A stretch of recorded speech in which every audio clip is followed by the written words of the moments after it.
என்னடா, என்ன விஷயம்? நான் உன்னை வரச் சொல்லவில்லையே. குருதேவா, அந்த விசிறியை கொஞ்சம் என்னிடம் தருகிறீர்களா? உனக்கு எதற்கடா? மிகவும் புழுக்கமாக இருக்கிறதா உனக்கு? நான் வேண்டுமானால் விசிறி விடட்டுமா? ஐயோ, அபச்சாரம் அபச்சாரம். குருதேவா, எனக்காக இல்லை குருதேவா, தங்களுக்கு விசிறுவதற்காக கேட்கிறேன். உனக்கு எதற்கு வீண் சிரமம்? இந்த மாதிரி காரியங்கள் எல்லாம் நீ செய்வது என்பது எனக்கு சரியாக படவில்லையடா. விட்டுவிடு, நானே எனக்கு விசிறிக்கொள்ள பழகிக் கொள்கிறேன். இல்லை சுவாமி, அது தகாது. தயவு செய்து அந்த விசிறியை அடியனிடம் கொடுங்கள். உங்களுக்கு கவரி வீசுவதை அடியன் பாக்கியமாக கருதுகிறேன். சரி, இந்தா.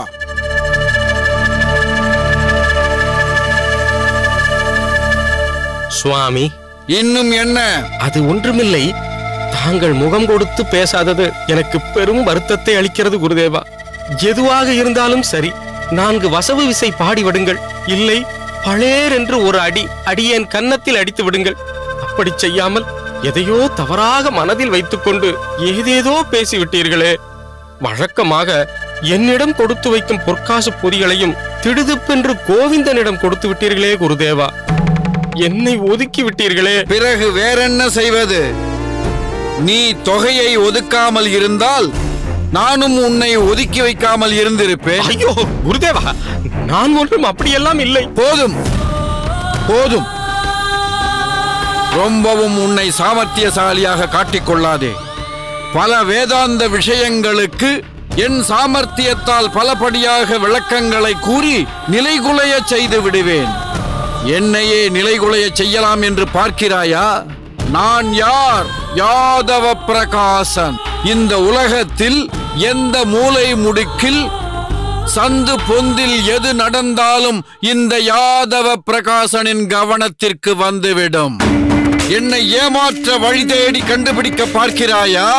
பொற்காசுகளை மறைப்பது, வட்டிக்கு விடுவது, தகுடுதத்தம் செய்வது வேண்டாமடா, வேண்டாம். இந்த யாதவ பிரகாசனை ஏமாற்ற பார்க்காதே. அபச்சாரம் அபச்சாரம் குருதேவா, அப்படியெல்லாம் ஒன்றுமில்லை. யாரோ தங்களிடம் இல்லாததையும் பொல்லாததையும் சொல்லி குழப்பி விட்டு இருக்கிறார்கள். உன்னை பற்றி யாரடா பொல்லாங்கு சொல்ல போகிறார்கள்? என்ன காரணம்? பொறாமை குருதேவா, பொறாமை. அடியேன் எப்போதும் தங்களுடனே இருக்கிறேன் அல்லவா? அது மட்டுமல்லாமல் தாங்கள் என்னிடம் பல வேலைகளை ஒப்படைக்கிறீர்கள் அல்லவா? அது பொறுக்காத சில பேர் பொறாமையில் என்னை பற்றி கண்டபடி கோல் மூட்டி இருக்கிறார்கள் குருதேவா. அப்படி என்றால் நீ சொக்க தங்கம், உன்னை பற்றி சொன்னவன் மண் பாண்டம், அப்படித்தானே? என்ன சொன்னாய்? பொறாமையா? சாதாரணமாக யார் பொறாமைப்படுவார்கள்? திறமையற்றவர்கள், தன்னம்பிக்கை இல்லாதவர்கள், சுய தகுதி அற்றவர்கள். இவர்கள்தான் பிறர் மேல் பொறாமைப்பட்டு அவர்களை கீழே தள்ளிவிட்டு விட்டு தான் அவ்விடத்தில் இருக்க முனைவார்கள். ஆனால் என்னிடத்தில் உன்னை பற்றி கூறியவன் எல்லா தகுதியையும் திறமையையும் பூரணமாய் பெற்றவன். அவன் ஒரு தகவலை தருகிறான் என்றால் ஒன்று என் நன்மைக்காக இருக்கும், இல்லை உன் நன்மைக்காக இருக்கும். இந்த விஷயத்தை பொறுத்தவரை உன் நன்மைக்கு என்று வைத்துக்கொள். குருதேவா, என் மேல் பழியை இட்டவன் எப்படி என் நன்மையை உத்தேசிக்க முடியும்? ஏன் முடியாது? பார், நீ இன்னும் தூக்கி எறியப்படாமல் இப்போதும் என் அருகே நின்று எனக்கு விசிறி வீசிக் கொண்டிருக்கிறாயே. குருதேவா, என்னிடத்தில் நன்மை விரும்பியாக இருந்தது யார் என்று அறிந்து கொள்ள ஆசை குருதேவா. அவனை நீ ஏன் அறிந்து கொள்ள வேண்டும்? அது ஒன்றுமில்லை குருதேவா. அடியேன் இன்னும் ஏதேனும் தவறுகள் செய்திருந்தால் அதை அவர்களிடம் கேட்டு தெரிந்து கொண்டு அதை விலக்கி வைத்துக் கொள்வேன். அதற்காகத்தான் கேட்டேன். சரி, நீயும் உன்னை மாற்றிக்கொள்ள முயலும் எண்ணத்தில் கேட்கிறாய். அதனால் சொல்கிறேன், அவன் வேறு யாருமல்ல, நம் ராமானுஜன் தான்.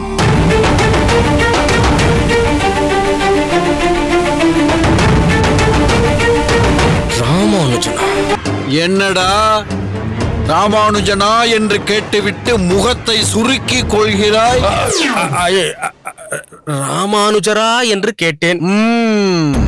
நல்ல புத்திசாலி குழந்தையடா அவன். ராமானுஜன் என்னிடம் சொன்னான், கைலாசம் சொல்ல மறந்திருக்க போகிறார், அதனால் அவரை கோபித்து தண்டிக்க வேண்டாம் என்று. எனக்கு தெரியாதா நீ மறந்து விட்டாயா அல்லது மறைத்து விட்டாயா என்று? தொகையை மறைப்பது, அதை வட்டி என்றும் பெயர் மாற்றம் செய்வது, பிறகு ஒன்றுமே தெரியாத மாதிரி குருதேவா குருதேவா என்று குழைவது. இனிமேலாவது ஒழுங்காக நடக்கப்பார். போதும் குருதேவா, போதும். எனக்கு புத்தி வந்தது. இனிமேல் தவறு எதுவும் நடக்காது. நாளையில் இருந்து எந்த தொகை வந்தாலும் அதை என்னிடமே மீண்டும் அழியுங்கள். ஒரு காசு கூட குறையாமல் கணக்கெழுதி உங்களிடம் ஒப்படைக்கிறேன். அது மட்டும் நடக்காது.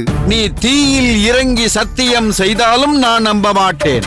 ஒரு முறை நான் எதிர்கொண்டது போதாதா, நான் மறுபடியும் சூடுபட்டு கொள்ள வேண்டும் என்கிறாயா? அது நடக்காது. நீ புறப்படு. நான் போய் இப்போது உறங்கினால்தான் காலையில் சீக்கிரம் அனுஷ்டானங்களை செய்ய முடியும்.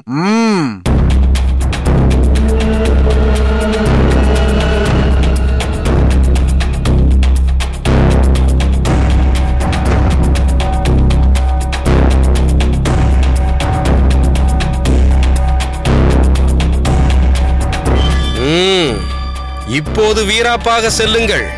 நாளை இதே ராமானுஜனால் பெரிய சூடுபட்டுக் கொள்ளப் போகிறீர்கள். அப்போது பார்க்கிறேன் உங்கள் வீராப்பை. ராமானுஜா,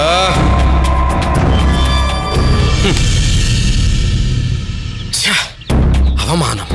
அதிலும் அத்தனை மாணவர்களுக்கு மத்தியில் அவமானப்படும்படி நேர்ந்து விட்டதே. இனி எப்படி குருதேவரிடம் இருந்து நன்மதிப்பை பெறுவேன் என்றே தெரியவில்லையே.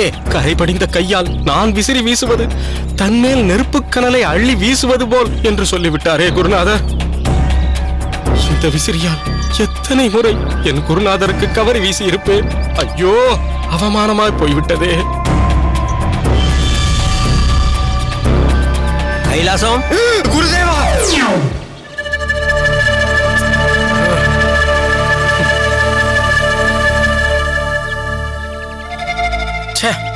நீரா?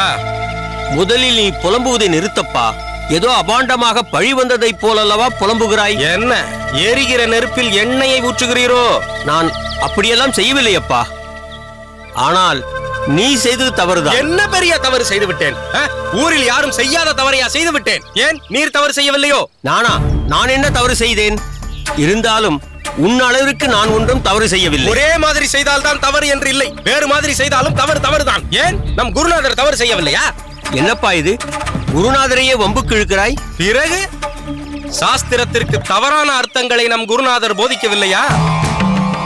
தன் சுய கருத்துக்களை தன் மாணவர்கள் மீது திணிக்கவில்லையா? வரும் பல வைணவர்கள் நம் குருநாதரை பற்றி பலபடியாக பேசிக் கொண்டிருக்கிறார்கள். கைலாசம், பொற்காசுகளை யாருக்கும் தெரியாமல் நீயே எடுத்து அனுபவித்து விட்டு இப்போது குருநாதரையே தவறு செய்தவர் என்று சொல்வது சற்று அதிகமாக படவில்லையா உனக்கு? சரி சரி, குருநாதரை பற்றி பேச வேண்டாம். பொற்காசுகளை எடுத்தது என்னவோ உண்மைதான். ஏன் எடுத்தேன்? என்னுடைய சூழ்நிலை அவசிய செலவு இருந்தது, அதனால் தான் எடுத்தேன். ஆனால் எவ்வளவோ நாள் தெரியாமல் இருந்தது, இப்போது தெரியும்படி ஆகிவிட்டது. எல்லாவற்றிற்கும் மூல காரணம் அவன்தான், அவனேதான். நீ யாரை சொல்கிறாய்? வேறு யார்? ராமானுஜன். என் அவமானத்திற்கு அவன்தான் காரணம். சரியாக சொன்னீர்கள்.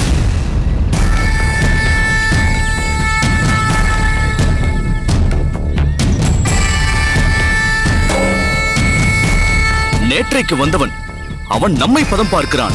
அவனை சும்மா விடக்கூடாது. அடே சபேசா, நீ ஒரு வித்தியார்த்தி. இந்த பாடசாலையில் பாடம் பயிலும் மாணவன். எங்களுக்கு சரிசமமாய் நின்று பொல்லாங்கு பேசுகிறாயா? போய் பாடங்களை மனனம் செய். சம்பூரணம், முதலில் உமது திருவாயை மூடுகிறீரா?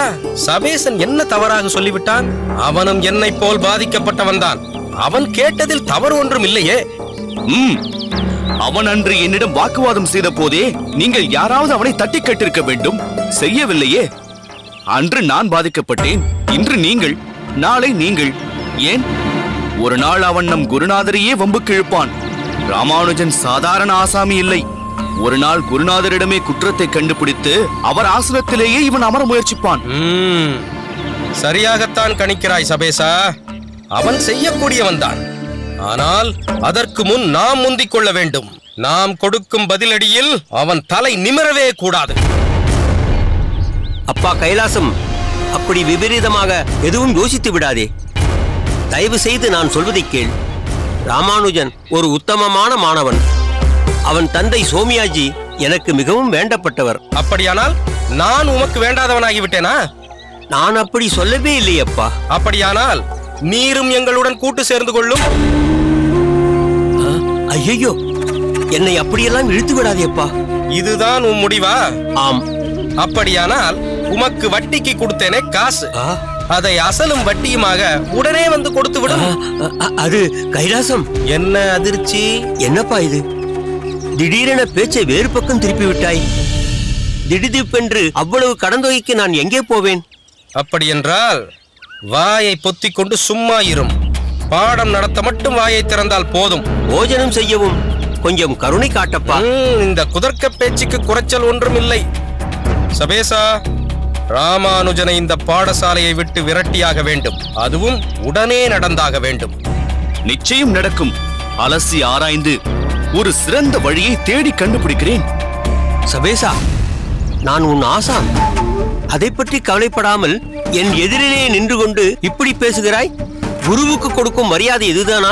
சுவாமி, இப்படி கொஞ்சம் திரும்பும். நீ ராசானாக இருக்கலாம், நம் அனைவருக்கும் யாதவ பிரகாச சுவாமிகள் குருவாக இருக்கலாம். ஆனால் இந்த விஷயத்தை பொறுத்தவரை நான் தான் குரு, உங்கள் அனைவருக்கும் ஆசான்.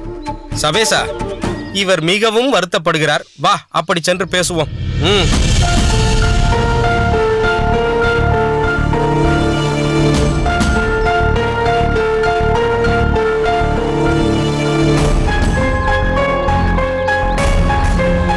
இது எங்கு சென்று முடியப் போகிறதோ தெரியவில்லை. மாணவர்களே, இதுவரை சில சூத்திரங்களின் விளக்கங்களை பார்த்தோம் அல்லவா? இனி பகவத்கீதை ஸ்லோகங்களை பார்க்கலாம். ராமானுஜா, ஏற்கனவே எந்த அத்தியாயம் எடுக்கப்பட்டது? 17வது அத்தியாயம் 18வது ஸ்லோகம் எடுத்து விளக்கப்பட்டது சுவாமி. நல்லது.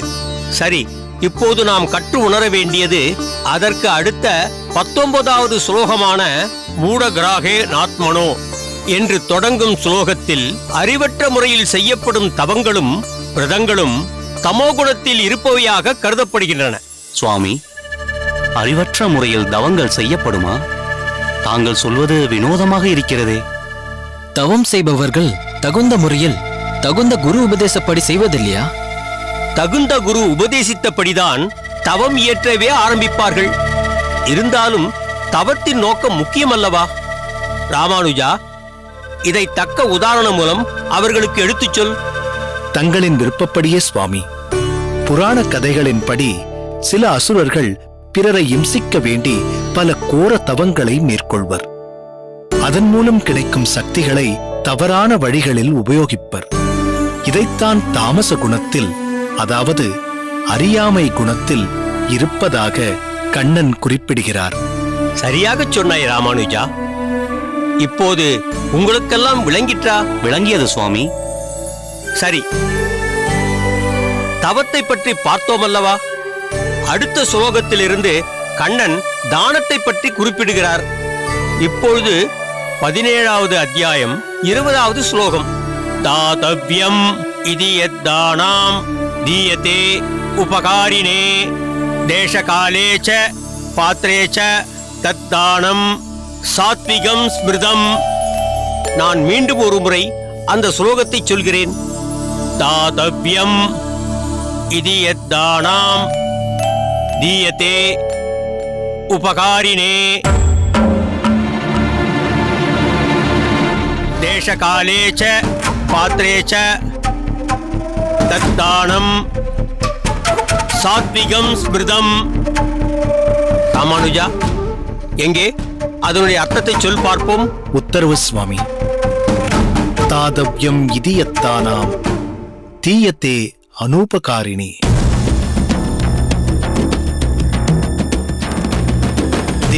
நிறுத்து. என்ன ராமானுஜா, நான் சொன்னதை நீ சரியாக கவனிக்கவில்லையா? தீயத்தே உபகாரினே என்று நான் சொன்னேன். நீ எப்படி உச்சரித்தாய்? அடியேன் தீயத்தே அனூபகாரிணே என்று உச்சரித்தேன் சுவாமி. இல்லை, உபகாரினே என்று தான் உச்சரிக்க வேண்டும். அதுதான் சரி. உபகாரினே என்றால் தவறாகிவிடுமே சுவாமி. அனூபகாரினே என்பதுதான் சரியான பிரயோகம். அதனால்தான் அப்படி உச்சரித்தேன் சுவாமி. என்ன ராமானுஜா, எனக்கே உபதேசிக்கிறாயா? நான் கூறுவதுதான் சரி. நான் சொல்லியபடி அந்த வரியை திரும்பச் சொல்.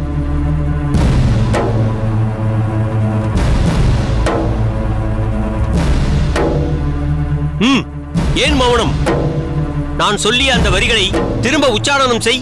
சுவாமி, அடியேனை பொறுத்தருள வேண்டும். அந்த ஸ்லோகம் பகவான் கண்ணனுடைய வாக்கு. எனவே அதை தவறாக உச்சரிக்க அடியேனுக்கு மனமில்லை. அப்படி உச்சரித்தால் அது அர்த்தமும் மாறிப்போகும். அது இன்னும் அபச்சாரமாக போய்விடும் சுவாமி. ஓ, அர்த்தமும் தவறாகி விடுமா? அப்படி என்ன நான் தவறாக அர்த்தம் செய்து விட்டேன்? நீ என்ன சரியாக அர்த்தம் செய்து விட்டாய்? தானம் செய்வதை கடமையாக கருதி பிரதியுபகாரம் எதிர்பார்க்காமல் இடம், காலம் இவற்றை கருத்தில் கொண்டு தகுதியான ஒருவருக்கு தானம் செய்தால் அதுவே சாத்விக தானம் என்று சொல்லப்படும். அதைத்தான் அனூபகாரினே என்று உச்சரித்தேன்.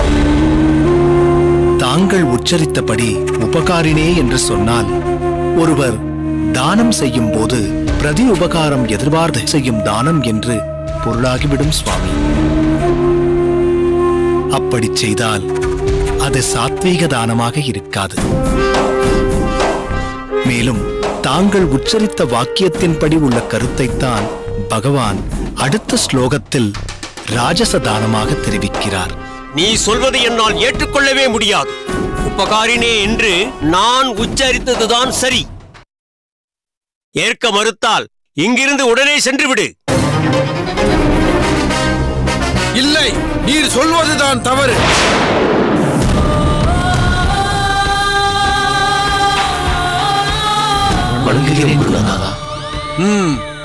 ராமானுஜன் உரைத்தபடி அனுபகாரினே என்பதுதான் சரியான பிரயோகம், உச்சரிப்பு.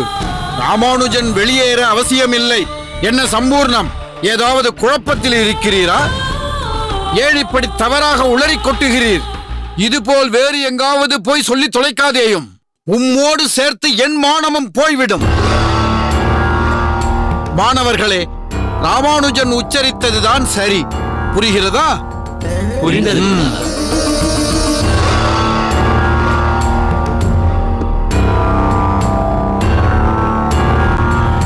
வந்தனம் சுவாமி. வா கோவிந்தா. சரி, பாடசாலை விஷயங்கள் எல்லாம் எப்படி போய்க் கொண்டிருக்கிறது? ஓ, அதை கேட்கிறீர்களா? பாடசாலை மிகவும் காரசாரமாக போய்க் கொண்டிருக்கிறது. காரசாரமாகவா? என்னப்பா நீ பாடசாலை நிகழ்வுகளை ஏதோ போர்க்கள வர்ணனை போல் வர்ணித்துக் கொண்டிருக்கிறாய். என்ன செய்வது சுவாமி? நடப்பதை அப்படித்தானே சொல்ல வேண்டும். நீ என்ன சொல்கிறாய்? பாடசாலையில் தினமும் ஏதாவது ஒரு வகையில் நடக்கும் விவாதத்தை பற்றி தான் குறிப்பிடுகிறேன். ஓஹோ, அதை சொல்கிறாயா? நீங்கள் இப்போது படிப்பது வேதாந்த விஷயங்கள், அதாவது வேதத்தின் முடிவான கருத்துக்கள். அப்படி இருக்கும் பொழுது மாணவர்களுக்குள் எழும் விவாதம் காரசாரமாக இருப்பதில் ஆச்சரியம் ஒன்றுமில்லை கோவிந்தா. மாணவர்களுக்குள் எழுந்தால் ஆச்சரியமில்லை. ஆனால் ஆசானுக்கும் மாணவனுக்கும் நிகழ்ந்தால்? நீ என்ன சொல்கிறாய்? சம்பூர்ணம் என்று ஒரு ஆசான் இருக்கிறாரே. ஆமாம், நம் ராமானுஜன். ஏன், நீ கூட பாடசாலையில் சேர்வதற்கு உறுதுணையாக இருந்தவர். அவரோடு யார் விவாதத்தில் ஈடுபட்டார்கள்? வேறு யாரும் அல்ல, சாட்சாத் ராமானுஜர் அண்ணாதான். என்ன கோவிந்தா, நீ சொல்வது மிகவும் ஆச்சரியமாகவும் அதிர்ச்சியாகவும் இருக்கிறதே. அதே நேரத்தில் ராமானுஜன் காரணமில்லாமல் வாதிட மாட்டானே? ஆம் சுவாமி, ராமானுஜர் அண்ணா விவாதத்தில் காரணம் இல்லாமல் இல்லை. யாதவ பிரகாச சுவாமி நேற்று ஏதோ காரணமாக அவருக்கு பதிலாக சம்பூர்ண சுவாமியை பாடமெடுக்க சொல்லியிருக்கிறார். உபனிஷத் பாடத்தின் நடுவே பகவத்கீதையின் சில வாக்கியங்களை மேற்கோள் காட்டி அவர் பாடமெடுத்தார். அதில்தான் வாதம் மோதலாய் போய்விட்டது. நீ சொல்ல சொல்ல என் ஆவல் அதிகரிக்கிறது. இன்னும் சற்று விவரமாய் சொல்லேன். அதாவது தானத்தின் சிறப்பையும் அதன் வகைகளையும் எடுத்துக் கூறும் கீதையின் 17வது அத்தியாயம் 20வது ஸ்லோகத்தை ஆசான் சம்பூர்ணம் விளக்கினார். ஆனால் அந்த ஸ்லோகத்தில் தாத்தவ்யம் இது யத்தானாம் தீயத்தே உபகாரினே என்று தவறாக உச்சரித்ததாக ராமானுஜர் அண்ணா சுட்டிக்காட்டினார். தீயத்தே அனுபகாரினே என்பதுதான் சரியான பதம் என்று அவரை திருத்தினார். தவறாக உச்சரிப்பதால் பொருளும் மாறிவிடுகிறது என்று அவரை சுட்டிக்காட்டினார். அதில் தவறேதும் இல்லையே. ஓர் சிறந்த ஆசான் தவறை ஏற்று ராமானுஜனை பாராட்டத்தானே வேண்டும். ஆனால் உபத்தியாயர் சம்பூர்ணம் அதை ஒப்புக்கொள்ளவில்லை. தான் உச்சரித்ததே சரி என்று வாதிட்டார். உபாத்தியாயரின் விவாதம் அர்த்தமற்றது. சரியான பதத்தை தெரிவித்த ராமானுஜனின் செய்கையே சரி. அது உபகாரினே அல்ல, அனுபகாரினேதான். இல்லை சுவாமி, அடியேன் தவறு செய்து விட்டேன்.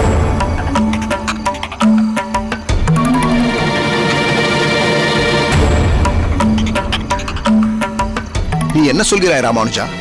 நீ உச்சரித்த விதம்தான் சரியானது. சுவாமி, அதில் அடியனுக்கு மாற்று கருத்தில்லை.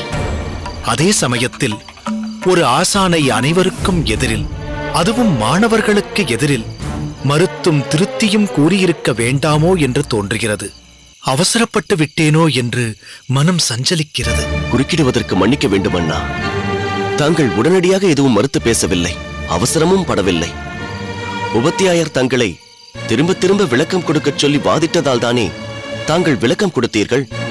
அதை கூட மிகவும் மென்மையாகத்தானே எடுத்துரைத்தீர்கள். இருக்கலாம் கோவிந்தா. வகுப்பறையில் இது பற்றி பேசாமல் தனியாக உபாத்தியாயரிடம் என் கருத்தையும் திருத்தத்தையும் சொல்லியிருந்தால் பெருத்த சங்கடத்தை தவிர்த்திருக்கலாமே. ராமானுஜா, இதில் நீ சங்கடப்பட ஒன்றுமில்லை. இன்னும் சொல்ல போனால் நீங்கள் இருவரும் சொல்வதை வைத்து பார்க்கும் பொழுது நீ செய்தது மிகவும் சரியே. தங்களின் கூற்றை அடியேன் என்றும் மறுத்ததில்லை. ஆனால் எல்லோரின் மத்தியிலும் அடியேன் சொன்ன மறுப்பு ஆசானையே திருத்தியது. அதற்கு யாதவ பிரகாச சுவாமிகள் அடியேனை ஆமோதித்து பேசியது அனைத்தும் உபாத்தியாயர் சம்பூர்ணம் திருமுகம் வாடும்படி செய்துவிட்டது. என்ன செய்வது? பகவானின் திருவாக்கால் வந்த ஒரு பகவத் வசனம் தவறாக பிரயோகிக்கப்படுதலை அடியேனால் சகித்துக் கொள்ள முடியவில்லை. எனவே உடனே மறுப்பு தெரிவிக்க வேண்டியதாயிற்று. இதிலிருந்து என்ன தெரிகிறது? நீ அந்த நேரத்தில் அந்த கருத்தை சொல்ல வேண்டும் என்பது ஹிருதயத்தில் உறையும் சைத்திய குருவான பரமாத்மா ஸ்ரீ கிருஷ்ணர் முடிவு செய்திருக்கிறார். அதன் வெளிப்பாடுதான் உன் கருத்துக்களை நீ வெளிப்படுத்தியிருக்கிறாய். தவறான ஒரு விஷயம் மாணவர்களின் மத்தியில் சென்றுவிடக் கூடாது என்று வித்யா குருவிற்கு சுட்டிக்காட்ட சைத்திய குரு உன்னை ஒரு கருவியாக பயன்படுத்தி இருக்கிறார். அவ்வளவுதான். எனவே நடந்த விஷயத்தை குரு அபராதமாக பார்க்காதே.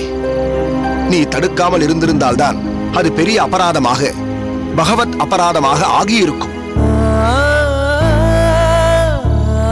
மேலும் உன் ஞானத்தை எப்படியாவது வெளிப்படுத்த வேண்டும் என்றோ, குருவுக்கு மிஞ்சிய சிஷ்யனாக திகழ வேண்டும் என்றோ நீ காரியத்தை செய்திருந்தால்தான் அது தவறாக இருந்திருக்கும். அப்படி இல்லாத போது நீ வருத்தப்படுவது அவசியமற்றது. ஒரு தவறான பதப்பிரயோகம், ஒரு தப்பர்த்தம் எதிர்கால சமுதாயத்திற்கு வித்துக்களான மாணவர்களின் மனதில் போகாமல் தடுக்கப்பட்டிருக்கிறது. அவ்விதத்தில் உன் வித்யா குருவிற்கு நீ மிகப்பெரிய நன்மையே செய்திருக்கிறாய். தாங்கள் சொன்ன கருத்தால் அடியேனின் மனது சற்று சமாதானம் அடைந்திருக்கிறது சுவாமி. ஆனால் பூரணமாக சமாதானம் அடையவில்லை, அப்படித்தானே? ராமானுஜா, இப்பொழுது அடியேன் சொல்வதை நன்றாக மனதில் வைத்துக்கொள். வேதாந்த விஷயங்களை போதிப்பதில் ஓர் ஒப்பற்ற பாடசாலை திருப்புட்குழி பாடசாலை என்பதிலோ, யாதவ பிரகாசர் ஓர் மிகப்பெரிய வேதாந்தி என்பதிலோ அடியேனுக்கு எந்த மாற்று கருத்தும் இல்லை. ஆனால் வேதாந்த விஷயங்களை விளக்க எடுத்து எம்பும் உதாரணங்களில் தவறான வழிமுறை யாதவ பிரகாசரால் கையாளப்படுகிறது என்பதை நீ மறந்துவிடக் கூடாது. சம்பூர்ணத்தின் தப்பான பத பிரயோகத்திற்கு நீ தக்க பதில் கொடுத்தது போல் நாளை ஒருவேளை தப்பான அர்த்தத்தை யாதவ பிரகாசரே கொடுப்பாரே, ஆனாலும் நீ தக்க பதிலடி கொடுக்க தயங்கக்கூடாது.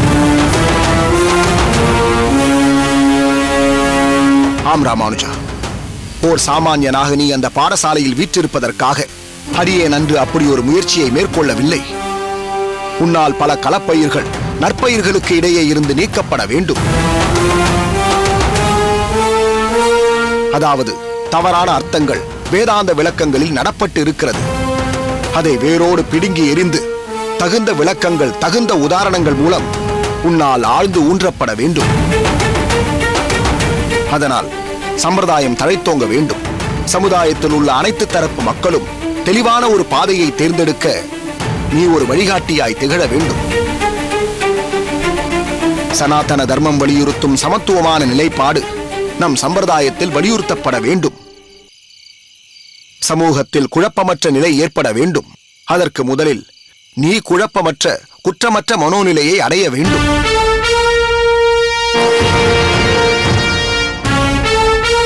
எனவே தைரியமாக, உறுதியாக நின்று தவறுகளை சுட்டிக்காட்டியும் களையவும் தான் நீ அங்கு சென்றிருக்கிறாய் என்பதை மனதில் நிறுத்திக்கொள். பகவான் உன்னிலிருந்து அனைத்து நலன்களையும் அருள்வார். இது சத்தியமான உண்மை. சபேசா, நேற்று ஈசாவாசிய உபனிஷத் பாடம் எடுத்தாரே, அப்போது ஏகத்வ மனு பஷ்யதா என்று ஆசான் குறிப்பிட்டாரே, அதன் பொருள் என்னவென்று எனக்கு புரியவே இல்லை. நீ சொல்லேன். வேண்டாமடா, நான் உனக்கு பொருள் சொல்ல போக இதோ ஒரு மகானுபாவர் இருக்கிறாரே, ராமானுஜர். இவர் அதை மறுத்துரைப்பார். நான் சொல்வது தவறோ தவறு என்பார். அவ்வளவு ஏன், இப்போதெல்லாம் ஆசானை பார்த்து யாரும் பயப்படுவதில்லை. இவரை பார்த்துதான் பயப்படுகிறார்கள். அனைவருக்கும் சிம்ம சொப்பனமாக இவர் திகழ்கிறார். எப்பொழுது பார்த்தாலும் குற்றம் கண்டுபிடித்துக் கொண்டே இருக்கிறார். சபேசா, எந்த உள்நோக்கத்துடனும் அடியேன் ஏதும் செய்வதில்லை. தவறான பதங்களோ விஷயங்களோ தெரிய வரும்போது அதை சரி செய்ய முயல்கிறேன். அடியேனை பொறுத்தவரை குற்றம் ஏதும் ஏற்பட்டுவிடக் கூடாதே என்ற ஒரு அக்கறைதான் காரணம். நீ 1000 சொல், நீ செய்தது குற்றம்தான்.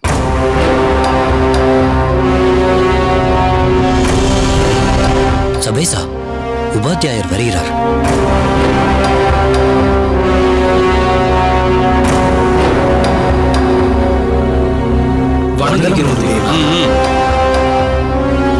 அனைவரும் உட்காருங்கள், உட்காருங்கள். சுவாமி, இன்று தாங்கள் எடுக்கப் போகும் பாடம் என்னவென்று அறிந்து கொள்ளலாமா? பாடம்தானே, அதை ஒருவர் எனக்கே எடுத்து விட்டார். அதனால் நான் பாடம் எடுக்க வேண்டுமா என்று சற்று யோசித்துக் கொண்டிருக்கிறேன். இருந்தாலும் ஒரு உபாத்தியாயராக இருந்து என் கடமையை செய்யத்தான் வேண்டும். சரி, அதற்கு ஒரு தீர்வை செய்து விடுவோம். ராமானுஜா, சுவாமி, அடியேன். நீ ஒரு காரியம் செய். நம் பாடசாலையை சுற்றி நிறைய செடிகள் இருக்கின்றன அல்லவா, அவற்றுக்கு நன்றாக நீர் பாய்ச்சி விட்டு வா.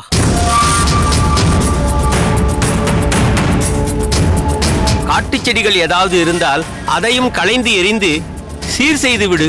சுவாமி, தாங்கள் பணித்த வேலையை செய்து முடிக்க வெகு நேரம் ஆகிவிடுமே. அதற்குள் வகுப்பு முடிந்துவிடும். முடிந்து விட்டால் என்ன, நீர்தான் சகலகலா வல்லவனாயிற்றே. அபச்சாரம், அபச்சாரம். அடியேன் சாதாரண வித்தியார்த்தி. பாடம் கற்பிக்கப்படும் போது அடியேன் வகுப்பில் இருக்கத்தானே வேண்டும்.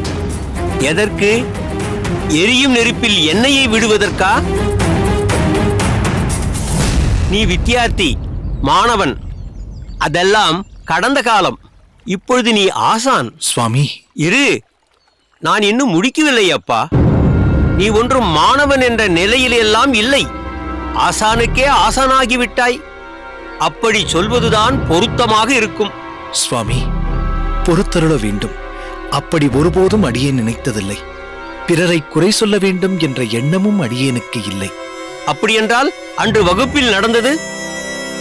குற்றம் காணப்பட்டது எதிலென்றால் தாங்கள் உச்சரித்த பதப்பிரயோகத்தில்தான். அதுவும் தவறான பிரயோகத்தால் தவறான அர்த்தம் ஏற்பட்டுவிடும். பகவத் வசனத்தில் பிழை ஏற்பட்டுவிடக் கூடாதே என்ற ஆதங்கத்தில்தான் அன்று அடியேன் சுட்டிக்காட்டினேன். மற்றபடி என்றும் தாங்கள் அடியேனின் ஆசான்தான். தங்களை அவமானப்படுத்த வேண்டும் என்றோ குறை சொல்ல வேண்டும் என்றோ அடியேன் கனவிலும் நினைத்ததில்லை. அப்படியென்றால் அன்று நான் சொல்லியது தவறுதான் என்று இன்றும் வலியுறுத்துகிறாயா? சுவாமி, காலம் கடந்தாலும் தவறு தவறுதானே. அன்று தாங்கள் எடுத்த கீதா பாடத்தில் அடியேன் அறிந்ததை பகிர்ந்து கொண்டேன். நீ அனைத்தும் அறிந்தவன் என்று உன் பேச்சிலேயே தெரிகிறது. அகம்பாவம் தலை தூக்கி இருக்கிறது. அடியேன் அது போன்ற அர்த்தத்தில் பேசவில்லை சுவாமி. ராமானுஜா, எதற்கு இதை பற்றியே பேசிக் கொண்டிருக்க வேண்டும்? நான் சொன்ன பணியை போய் செய். சரி சுவாமி, வேலையை சீக்கிரம் முடித்துவிட்டு வந்து வகுப்பில் கலந்து கொள்கிறேன். நில். நீ அந்த வேலையை முடித்தவுடன் உனக்கு அடுத்த வேலை தயாராக இருக்கும்.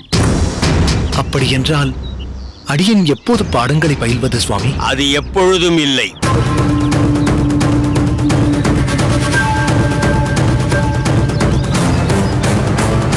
இனி நான் பாடம் நடத்தும் சமயத்தில் உனக்கு எப்போதும் வெளி வேலைதான். இனி நீ இங்கு இருக்க வேண்டிய அவசியமில்லை. செல்லலாம். என்ன கோவிந்தா, நீயும் அண்ணனுடன் கிளம்புகிறாயா? நீயும் ராமானுஜனுடன் போகப் போகிறாயா? சுவாமி, இவன் ஏதோ தெரியாமல் எழுந்து விட்டான். அடியேனுக்கு உதவி தேவைப்படும் என்று தவறாக நினைத்து விட்டான். கோவிந்தா, நீ அமர்ந்து கொள். அடியேன் ஒருவனாகவே இட்ட பணியை முடித்துவிட்டு திரும்புவேன். நீ கவலை கொள்ள வேண்டாம். பாடங்களை கவனமுடன் படி. உட்கார். உட்கார்.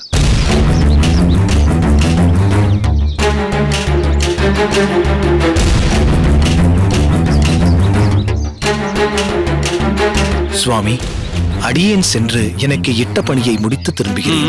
போ.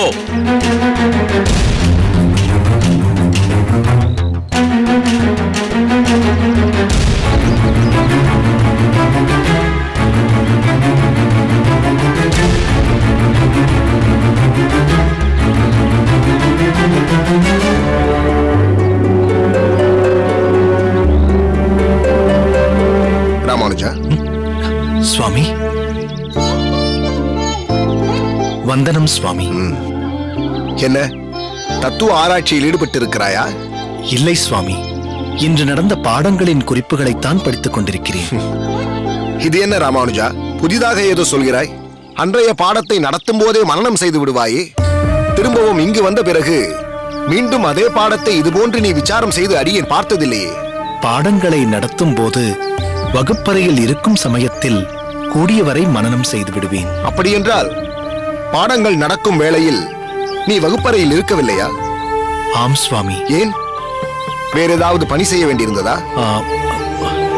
வேறு பணிதான் செய்து கொண்டிருந்தேன். அப்படி ஒரு சூழ்நிலை, அப்படி ஒரு நிர்பந்தம். என்ன ராமானுஜா, சூழ்நிலை என்கிறாய், நிர்பந்தம் என்று வேறு சொல்கிறாய்?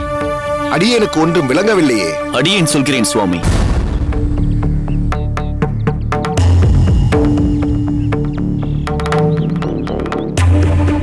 வந்தனம் சுவாமி. வந்தனம். என்ன கோவிந்தா, என்ன சொல்ல முனைந்தாய் நீ? ராமானுஜர் அண்ணா பாடசாலையில் படிக்க முடியாதவாறு சூழ்நிலை உருவாக்கப்பட்டுள்ளது. ஏன், யாரால் அப்படி நடந்தது? வேறு யார் சுவாமி? உபாத்தியாயர் சம்பூர்ண சுவாமியால் தான். சம்பூர்ணமா? என்ன காரணத்தால் இப்படி? ஏற்கனவே அவர் எடுத்த வகுப்பில் அவருடைய தவறான உச்சரிப்பை ராமானுஜர் அண்ணா எடுத்துச் சொல்லி திருத்தினார் இல்லையா? ஆமாம், அது நடந்து முடிந்த விஷயம். அதற்கு இப்போது பழிக்க பழி வாங்குகிறார். என்ன இது, மிகவும் வேடிக்கையாக அல்லவா இருக்கிறது? தவறான பாடத்தை ஒரு ஆசான் எடுத்து பின்னாளில் ஒரு பெரிய அவப்பெயர் வந்துவிடக் கூடாதே என்று சரியான பதத்தை எடுத்து காட்டி விளக்கிய மாணவனின் பாண்டித்யத்தை பாராட்டாமல் பழிக்கு பழி வாங்குவதா? இது ஒரு உபாத்தியாயர் செய்யும் காரியமா? ராமானுஜா, என்னதான் சொல்கிறார் உன் ஆசான் சம்பூரணம்? இனி அவர் எடுக்கும் பாடசாலை வகுப்பில் ராமானுஜர் அண்ணா இருக்க வேண்டியதில்லையாம். பாடசாலையில் ஆங்காங்கு செய்ய வேண்டிய மராமத்து வேலைகளை செய்யும்படி பணிக்கிறார்.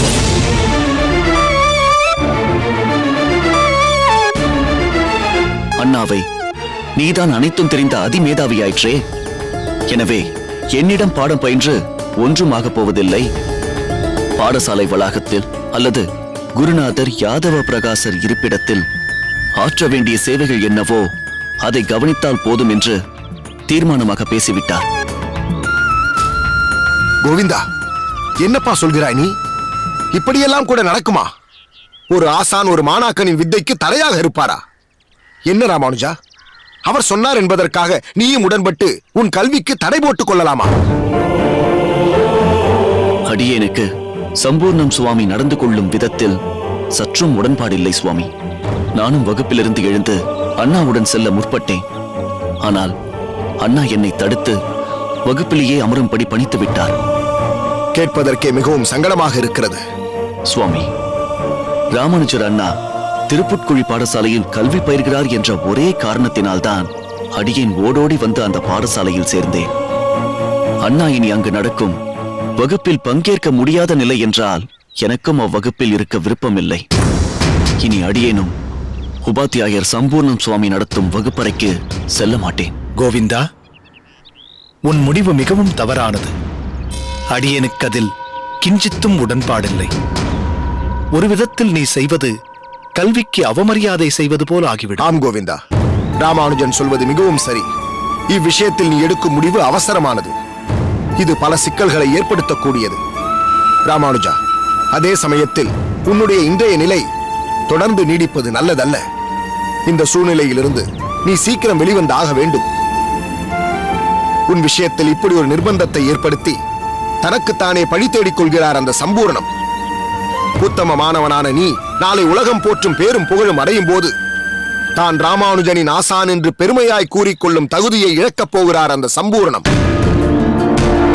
அவரது செய்கை அதைத்தான் புலப்படுத்துகிறது. சுவாமி, இதற்கு முன்பு மறைமுகமாக அண்ணாவை குதர்க்கமாக பேசியபடி இருந்த உபாத்தியாயர் சம்பூர்ண சுவாமிகள் இப்போது இது போன்ற ஒரு செய்கையை ஆரம்பித்திருக்கிறார்.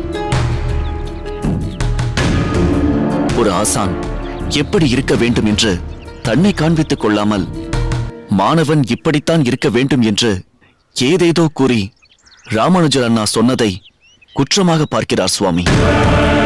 புரிகிறது கோவிந்தா. சம்பூர்ணத்தின் விபரீத புத்தி அவருக்கே கேடாக முடிய போகிறது. இதனால் ராமானுஜனுக்கு ஒரு நஷ்டமும் இல்லை, சம்பூர்ணத்திற்குத்தான் பெரிய இழப்பு. ராமானுஜா, நடந்த விஷயத்திற்காக வருத்தம் கொள்ளாதே. நீ உன் போக்கிலே போ. அனைத்து சூதுகளையும் உடைத்து எரி. வகுப்பறையில் நீ இப்பொழுது நுழைய முடியாத சூழ்நிலையால் உன் அறிவு சற்றும் குறையப் போவதில்லை. நீ ஸ்வயம் பிரகாசமுடையவன். உன்னை பற்றி அவதூறு சொல்பவர்கள் ஒரு நாள் தன் செயலுக்காக வருந்தி உன்னை ஆஹா ஓஹோ என்று கொண்டாடி துதிக்கப் போகிறார்கள். உன் பெயரை சொல்லி தனக்கும் ஒரு நற்கதியை தேடிக்கொள்ளப் போகிறார்கள். இது நிச்சயம். ராமானுஜா, பின்னாளில் எத்தகைய ஒரு சூழ்நிலையிலும் நீ மனம் தளராமல் செயல்பட வேண்டும் என்பதற்காக நிகழ்பவைதான் இன்றைய சம்பவங்கள். அனைத்தையும் தகர்த்தெறிந்து நீ வெற்றி வாகை சூடுவாய். அன்னால் வெகு தொலைவில் இல்லை.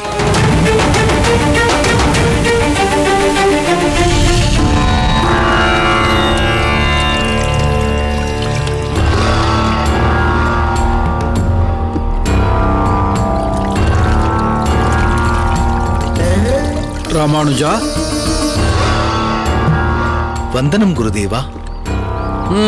செடிகளை நடுதல், தண்ணீர் பாய்ச்சுதல், என்ன இதெல்லாம்? அது செடிகள் வாடாமல் இருக்க அடியேன். நான் அதை கேட்கவில்லை. இப்போது பாடசாலையில் பாடம் பயில வேண்டிய நேரம் அல்லவா?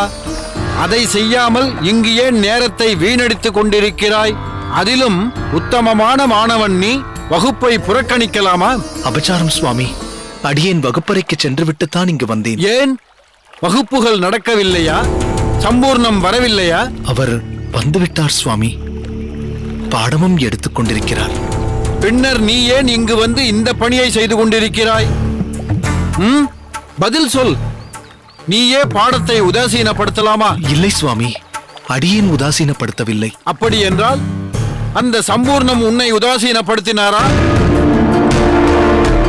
குருநாதா, அவர் அப்படியெல்லாம் செய்யக்கூடியவர் அல்ல. ஏதாவது அடே, நீ உன் திருவாயை மூடிக்கொள். வேலிக்கு ஓணான் சாட்சி சொன்னது போல் சம்பூர்ணத்திற்கு நீ வக்காலத்து வாங்குகிறாயா? ராமானுஜா, நடந்ததை ஒளிவு மறைவில்லாமல் சொல். நம் பாடசாலையை சுற்றி நிறைய செடிகள் இருக்கின்றனல்லவா? அவற்றிற்கு நன்றாக நீர் பாய்ச்சி விட்டு வா. அப்படி என்றால் அடியேன் எப்போது பாடங்களை பயில்வது சுவாமி? அது எப்பொழுதும் இல்லை. இனி நீ இங்கு இருக்க வேண்டிய அவசியம் இல்லை.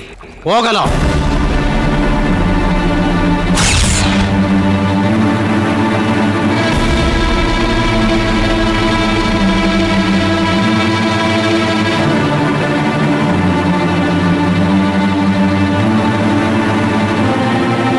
இவ்வளவு நடந்திருக்கிறதா? சம்பூர்ணம், சுவாமி, கோபம் கொள்ள வேண்டாம். போதும். இனி ஏதும் நீ பேச வேண்டாம். வா என்னோடு. சுவாமி, வா என்னோடு.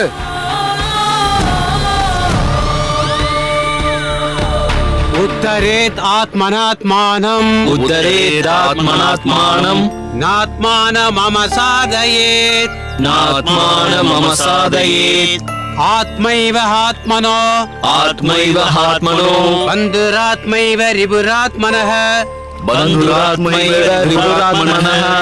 இதன் அர்த்தம் என்ன சுவாமி? மனிதன் தன் மனதாலேயே தன்னை உயர்த்திக் கொள்ள வேண்டும், இழிவுபடுத்திக் கொள்ளக்கூடாது. மனம்தான் கட்டுண்ட ஆத்மாவின் நண்பனும் விரோதியும் ஆவான். மனதை பரிசுத்தமாக வைத்துக் கொள்ள வழி இருக்கிறதா சுவாமி? இருக்கிறது.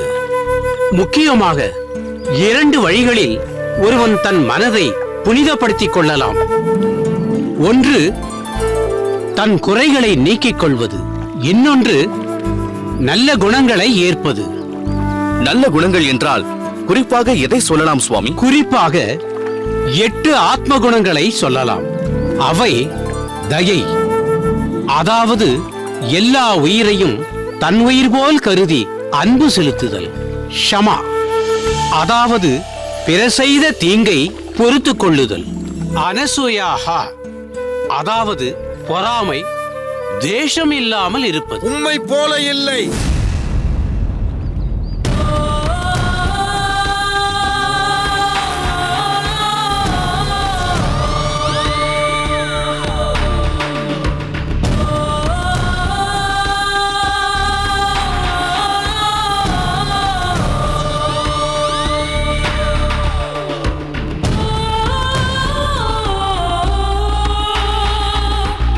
அமருங்கள், அமருங்கள். என்ன சம்பூர்ணம், உம்மை போல பொறாமையும் துவேஷமும் இல்லாமல் இருக்க வேண்டும் என்று இவர்களுக்கு சொல்லிக் கொடுத்து கொண்டிருக்கிறீரா? சுவாமி, என்ன ஓய், குணங்களை பற்றி நீர் இவர்களுக்கு போதிக்கிறீரா? படிப்பது பாகவதம், இடிப்பது கோயிலா? பிரமாதம் சம்பூர்ணம், பிரமாதம். ராமானுஜனிடம் நீ காட்டியது க்ஷமையா அல்லது அனசூயையா? பொறுமையை காட்டினீரா, துவேஷமற்று இருந்தீரா? பாடம் கற்க வேண்டிய சமயத்தில் இவனை ஏன் உழவார பணிக்கு அனுப்பினீர்? அது நான். அவனை ஏன் பார்க்கிறீர்? என்னை பார்த்து பேசும். இவன் ஏதும் என்னிடம் சொல்லவில்லை. நான் தான் என் புத்தியால் யூகித்து இவனை இங்கு அழைத்து வந்தேன். சரி, இவனை ஏன் உழவார பணிக்கு அனுப்பினீர்? என்னால் இவனுக்கு பாடம் நடத்த முடியாது. காரணம்? எல்லாம் அறிந்து தெரிந்தவனுக்கு என்னால் பாடம் நடத்த முடியாது. தான் எல்லாம் அறிந்தவன் என்று இவன் சொல்லிக் கொண்டானா?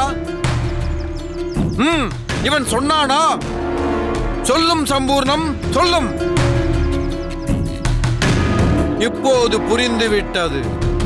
முன்னர் நடந்த வகுப்பில் நீர் பதப்பிரயோகத்தில் செய்த தவறை இவன் சுட்டி காட்டினான் என்பதற்காக இப்போது அவனை தண்டிக்க பார்க்கிறீரா? இப்படி ஒரு துவேஷத்தை மனதில் வைத்துக் கொண்டு ஊருக்கு உபதேசமா? என்ன சொன்னீர்? ராமானுஜனுக்கு நீர் பாடம் நடத்த முடியாதா? அப்படி என்றால் வேறு பாடசாலையை நீர் பார்க்க வேண்டியதுதான்.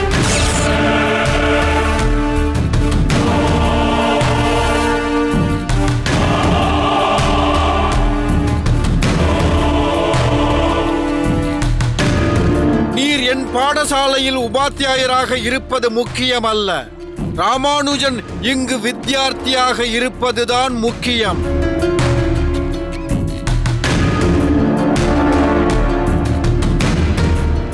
எனக்கு நீர் முக்கியமல்ல, ராமானுஜன் தான் முக்கியம்.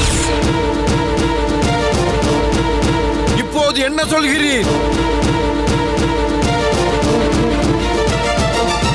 சம்பூரணம் நிச்சயம் பாடம் நடத்துவார் சுவாமி.